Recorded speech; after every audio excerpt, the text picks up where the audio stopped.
Warning, today's episode may include some unpopular opinions. We're going to be discussing what $32,000 for transgender comic books in Peru and your business have in common.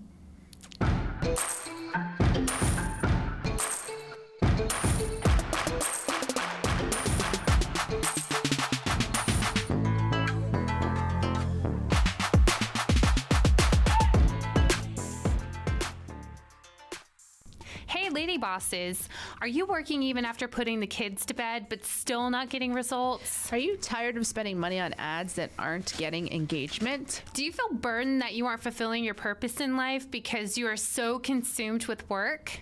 I'm your host, Brooke Bolts. I'm an attorney and founder of Bolts Legal. I started my business and in 1 year was bringing in 7 figures and am now bringing in multi-7 figures. And I'm your co-host, Rachel Bolts, owner of Bolts Media. I've helped many businesses build their online presence and increase their revenue through digital marketing. Want to hear how we did it? We are here to help you achieve your goals personally, professionally, and spiritually.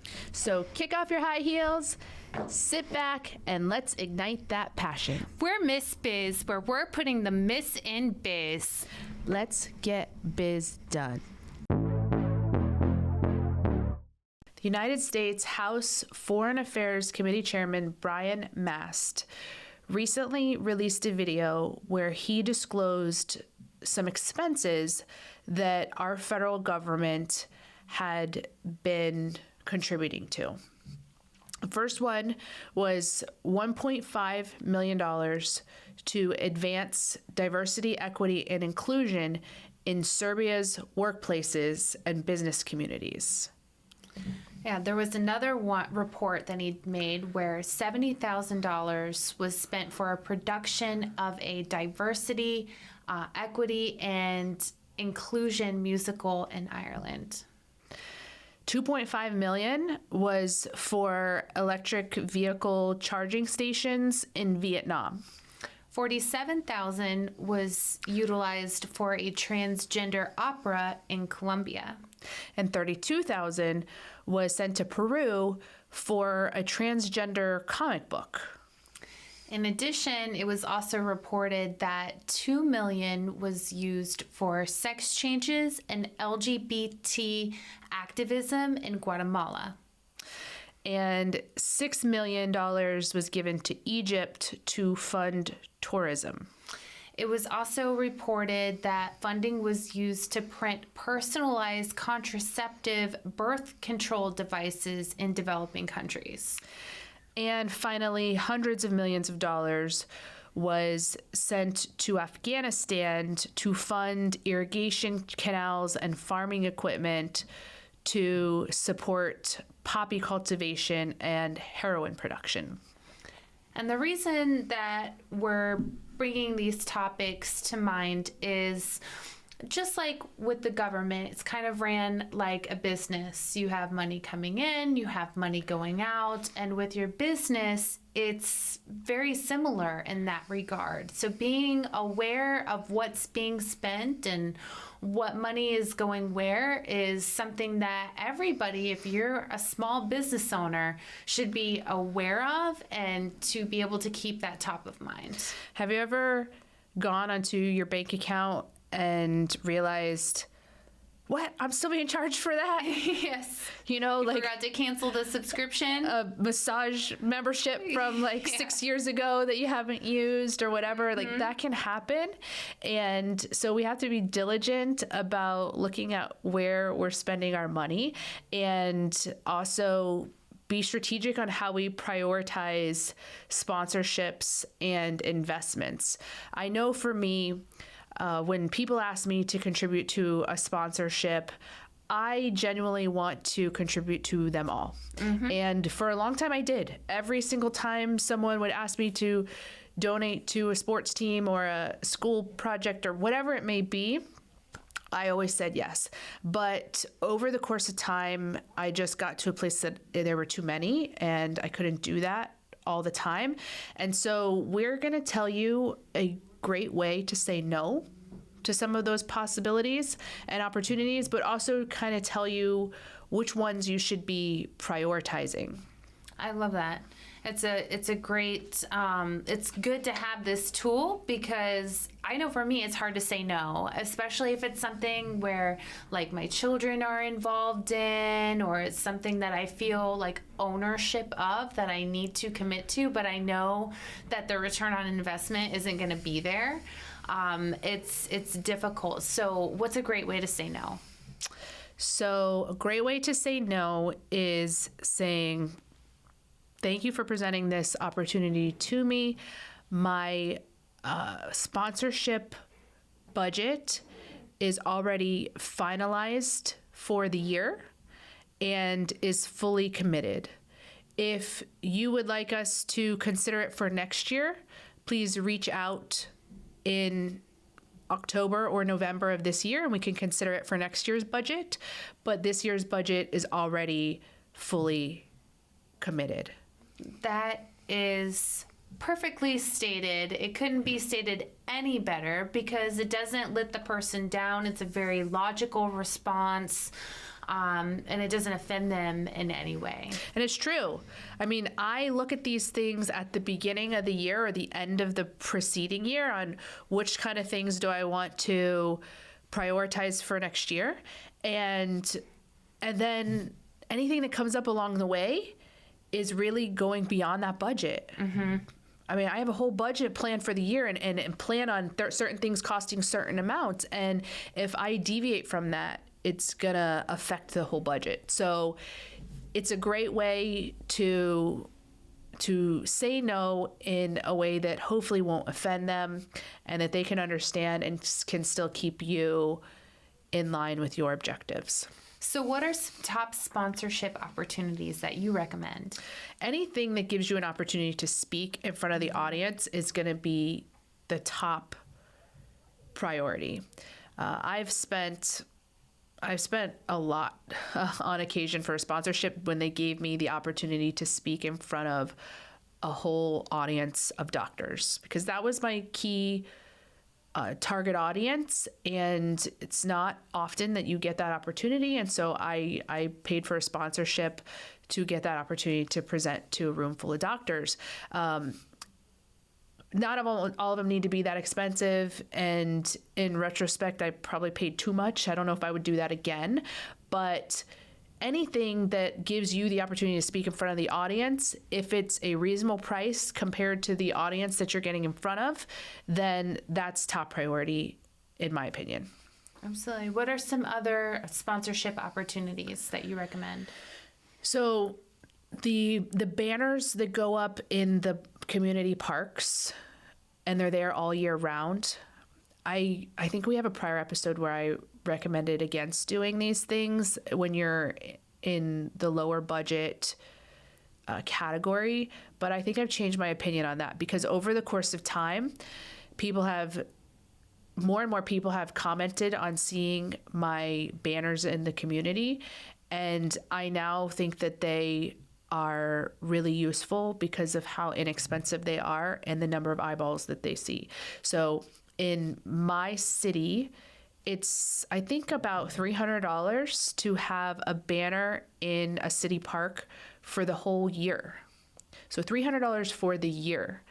And that is just about as inexpensive as you can find anything. And a lot of people go to these parks. They hang it in the gym of the community recreation center. So I've had people send me pictures when they're watching their kids' volleyball games saying, I see your banner hanging here. People who go to the park with their kids, people who play pickleball. I have a banner in every city park in Oviedo. And for $300 for the year, it's per park. It's just a low expense, and I get a lot of people telling me they've seen it.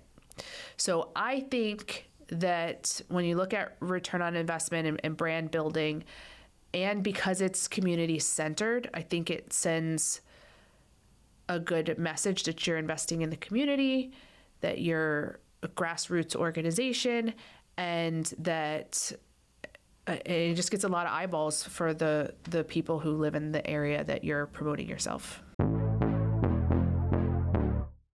Do you love the Miss Biz podcast? Because we love you. Here's 3 things you can do to show your support. 1, write us a review.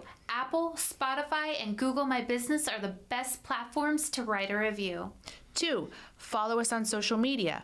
Our handle is at Miss Biz Podcast. 3, join our Facebook group, Miss Biz Nation, for exclusive content and behind-the-scenes footage.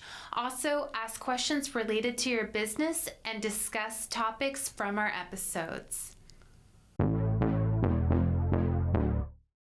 In addition to banners, having a booth at an event can be something that can really set your business apart, because then you're not just another attendee there mingling with everybody. You have attention that is instantly drawn to you, and you have the opportunity to really make an impact with your booth if it's done correctly. So I put the booth as kind of third in priority, because the thing I like about the banners is it's there the whole year. The booth is a one-time event. And the banners are no manpower on your part required.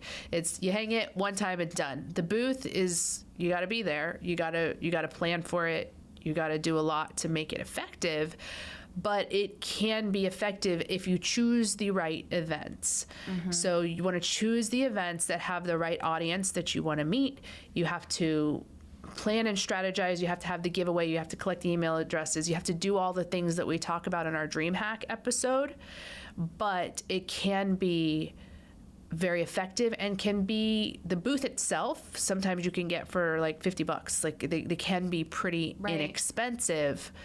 But by the time you do all the things to man the booth and decorate the booth and have the giveaways and all of that stuff, it can add up in price. But it is a good way to make an impression on a good amount of people in one day. You also have charity on the list. So I know that I love giving to charity because it's a write-off that I can make, so that not only am I helping my business out at the end of the year, but I'm also making an impact is something that's helpful. Why would you consider this a top priority sponsorship? I've always valued charity, but I never fully understood the impact it could have on your business until I heard the story of a lawyer in California who created a charity where he would give soccer cleats to underprivileged children, and how his business like tripled when he did that. That's awesome. And I suddenly realized that giving to charity in a strategic way can have a massive impact on the growth of your business. So that is another top priority sponsorship when you're looking at all the other. Now choosing a charity that is aligned with your brand, with your goals, with your target audience, all those things is important, and doing it in a meaningful way is where hopefully people have a direct benefit from that charitable giving, kind of like the soccer cleats, versus just dumping a bunch of money to Red Cross where it doesn't have that direct community impact. I think the ones where you're volunteering in the soup kitchen, you're giving to Angel Tree gifting for foster care children, those kind of things that have an immediate and direct and visible impact on the community, I think are going to be the highest visibility and benefit to your firm. Absolutely. Yeah, I mean, it's going to enhance your reputation, and it's going to show alignment with your company's core values, which often speaks more loudly than anything that you could ever say in a commercial or anything of that nature. Another sponsorship opportunity that I think is in the top priority tier, but a little further down the list, are the educational sponsorships, the ones with the school programs, the scholarships, student competitions, those kind of things. Just being visible in the community, at the community level in the school system, I think is good, especially if you have children who are school age.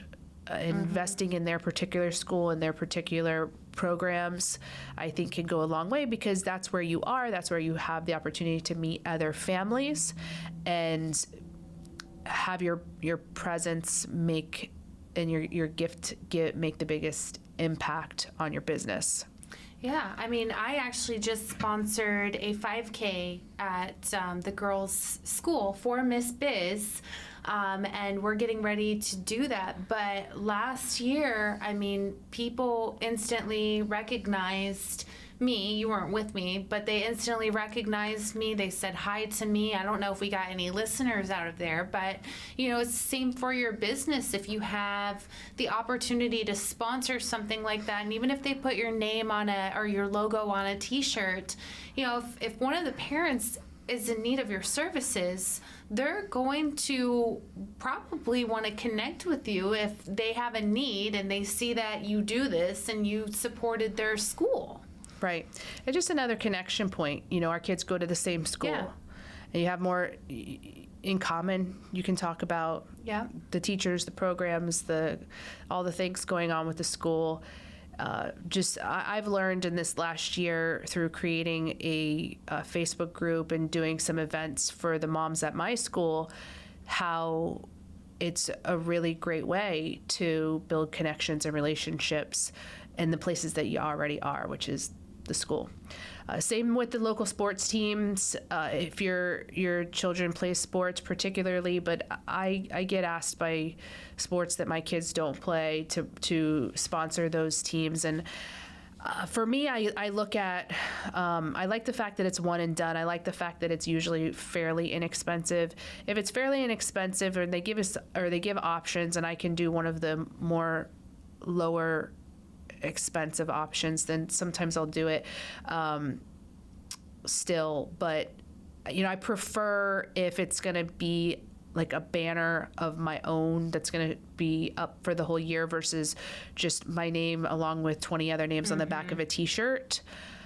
I do those too. I've done them too, but just when you're looking at where is the best return, I think if you have some individualized logo on a banner or something versus a bunch of names on a banner, that's going to be more, make a bigger impression than just putting your logo along with a bunch of others. Right. So some of the mid-priority sponsorship opportunities include community fairs and festivals. This provides exposure but may not always target the right audience. It's best if your service benefits from broad community awareness.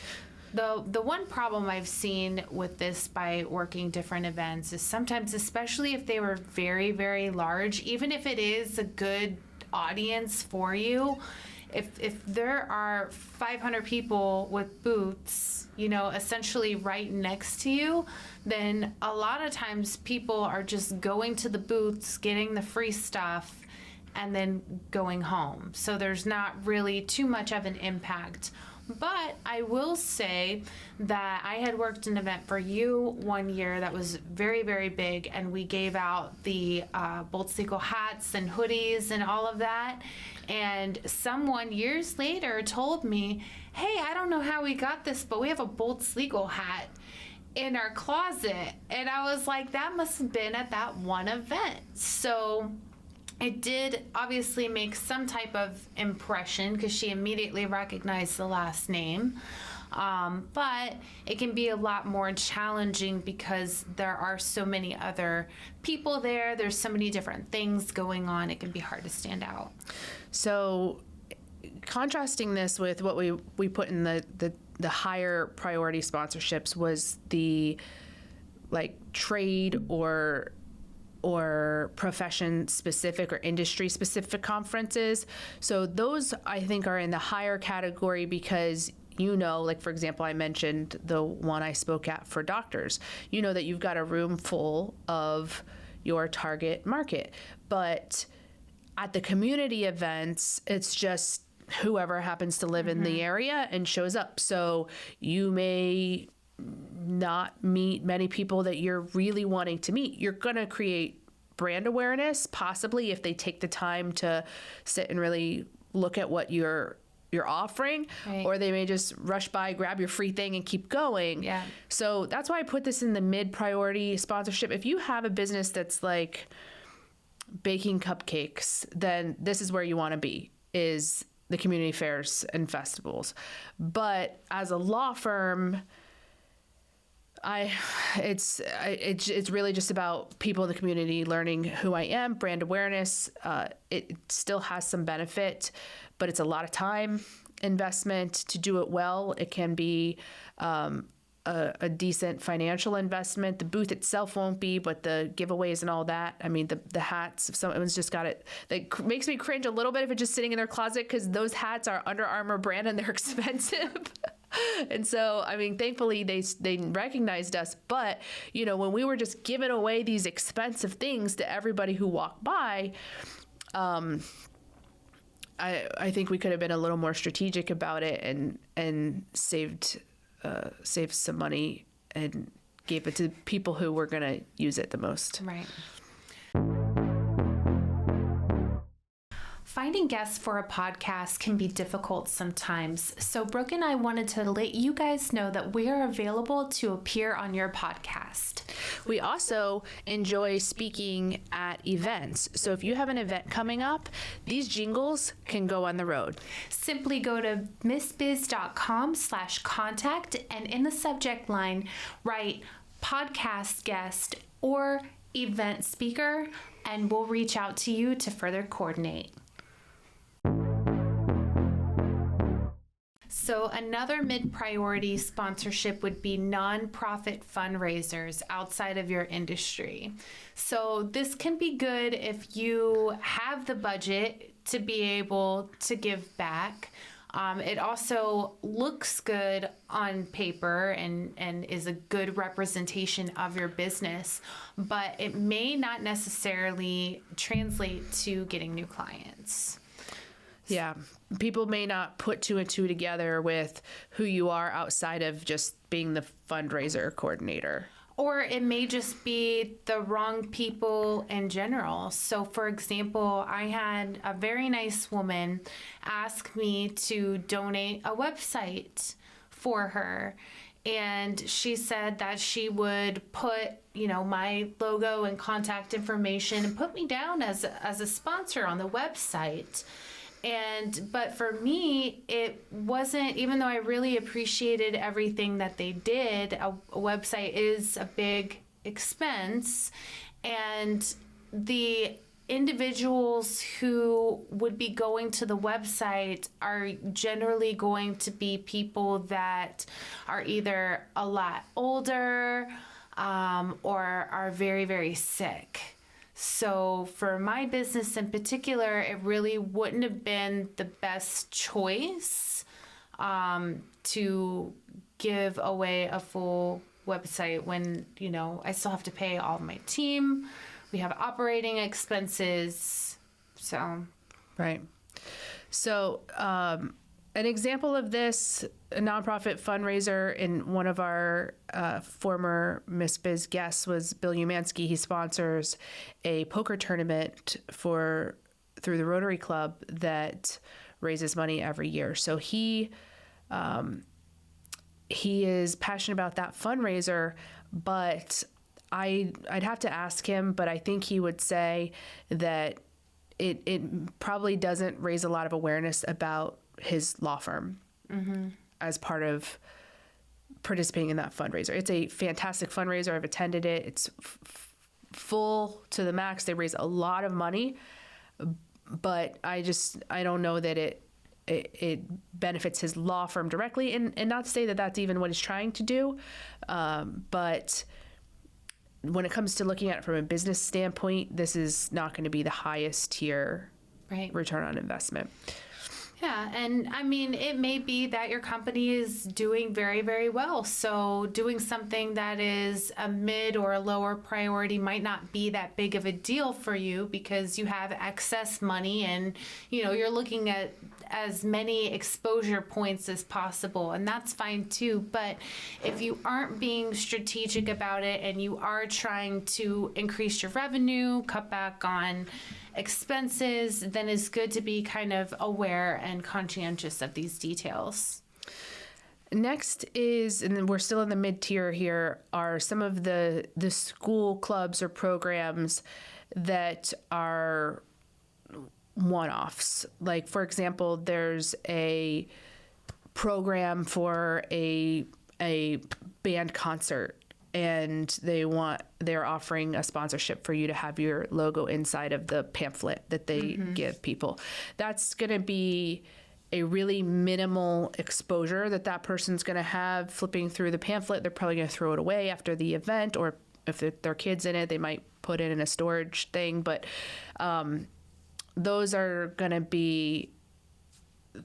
probably aren't going to have a lot of, people aren't going to remember you a lot from being in those things. Or even like the yearbook ads. The people who are looking through the yearbooks are the kids. Right. You know, the parents look for their kid, and then yes. That's it. So if the parents are who your target audience is, then doing the yearbook ads probably isn't the best investment. But the other thing that they get you on is when you do it once, they're going to remember next year. Mm-hmm. They got you on the VIP list. Every year. You did this last year. You know, can you do the same thing again? And just like those reoccurring charges on your bank account, it's really hard to say no after you've already done it before. So just remember the saying. We already had to fully commit our budget this year for our marketing and sponsorships. If you'd like to be considered next year, contact me at this point. And then if they do, then write them into the budget if you think it's worthwhile. But if not, then... And chances are they may not even follow up with you at the appropriate time because it's not top of mind for them anymore. Right. So some of the low priority or sponsorships that you should avoid are celebrity or large scale influencer sponsorships. These are very expensive with unclear return on investment, and they're better suited for large corporations with big marketing budgets. And just to be clear, this ranking of things how to prioritize your sponsorship is considering that you have a small service-based business. If you have a product that is FabFitFun, then getting influencer sponsorships is the way to go, right? Because FabFitFun, The Bachelor, celebrities, that's the way to go. That's how that business grew tremendously. But if you're a small business, service-based business, which is really who the Miss Biz audience primarily is, then having those large-scale influencers is not going to be a good return on investment. Another one to avoid or is a low priority are your political campaign sponsorships. So this can be a little bit risky because it can alienate your potential customers, but it could also lead to any type of unwanted controversy. However, if you do want people to talk about you, then that would be another alternative. That would be a good method for that. Yeah, sometimes raising controversy is a good thing. It just depends on what your personal preference is. But political campaigns are not business expenses. So I've contributed over the years to a number of judicial campaigns. And so, like the mayor of Oviedo, I've contributed to some, but they're not business expenses. So, that's tough when you're giving money away and not being able to use it as a business expense. Also, it doesn't grow your business. I mean, I just have done it to try to help out the candidates that I thought would be good for the role they were pursuing. But it's not a good sponsorship or a good opportunity to grow your business, in my opinion. Also, random social media influencers without clear return on investment. So this often lacks measurement or measurable impact for service-based businesses and can be unpredictable and costly. You also need to look at what the agreement is. So I have a client who does a lot of work with social media influencers and had this person film a bunch of videos with him so that we could invite that individual to collaborate, and gave this person free treatment. I'm pretty sure gave them free products, like whatever they wanted, and probably paid them too. Well, I was doing their social media marketing and I would invite this person to collaborate. They accepted one time and never again for any of the other footage. So this person just got thousands of dollars worth of treatments done for free and wasn't even fulfilling, all of the collaboration requests. But I'm not certain that there was ever like a written contract or an agreement written down via text message or email that clearly outlined what the obligations or responsibilities were. So yeah, that's a good point, that if you are pursuing social media influencers, to make sure there is a mutually understood agreement as to who's doing what. Yeah. And what each person's role is. Also is expensive sports or entertainment sponsorships. What comes to mind for me is we have the Orlando Magic here near us, and I have bought season tickets to the Orlando Magic for a few years, not this year, but in the past, and they would continually ask me to do sponsorships in which they would put my logo in the arena and things like that. But they were so expensive, so expensive, and I just couldn't see that the return on investment would be worth it. And I actually have a friend who did do the arena sponsorship, who got their name on all the things, and I believe it did not turn out to be a good return on investment for them. It makes you look like a big deal, right? Because you got your name on the arena or on the jumbotron, but does it actually make people pick up the phone and call you? I think there's a bit of a disconnect there.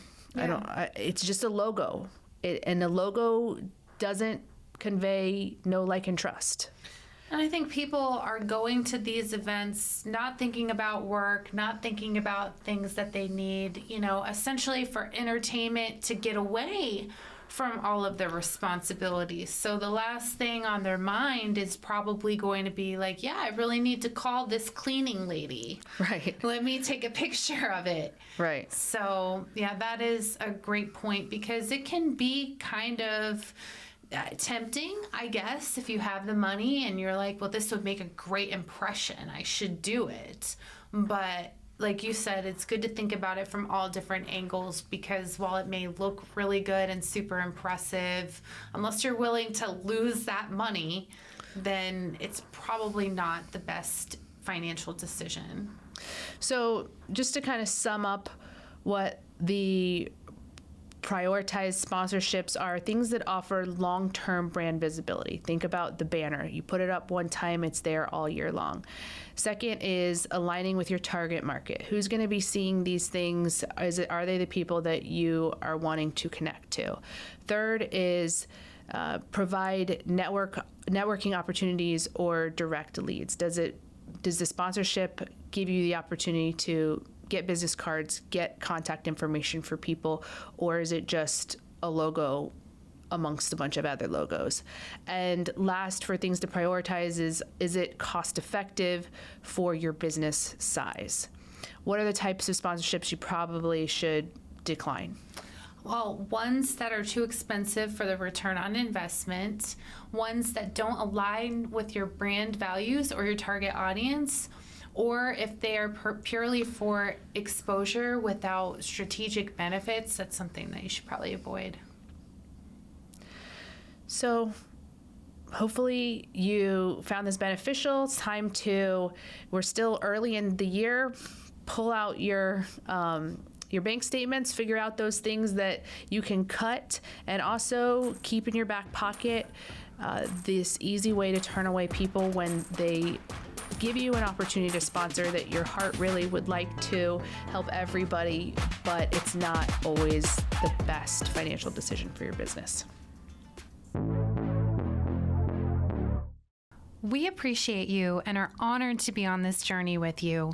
We can't wait to help you, to encourage you, and show you how to grow personally, professionally, and spiritually.